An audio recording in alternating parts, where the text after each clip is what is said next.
उकार म्हणजे दत्ता तुझ्या हातातला उकार दाखव रे पहिला.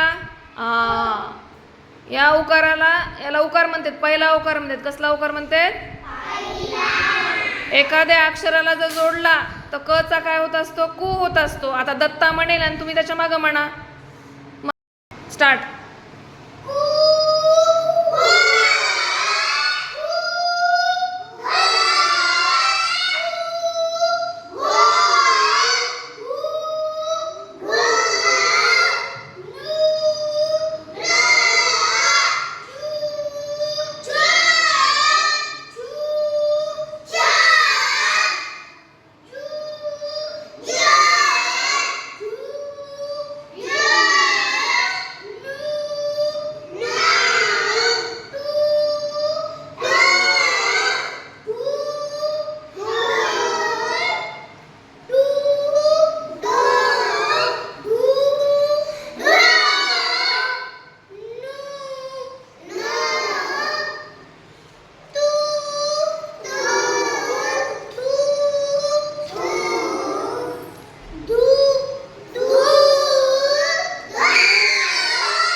शू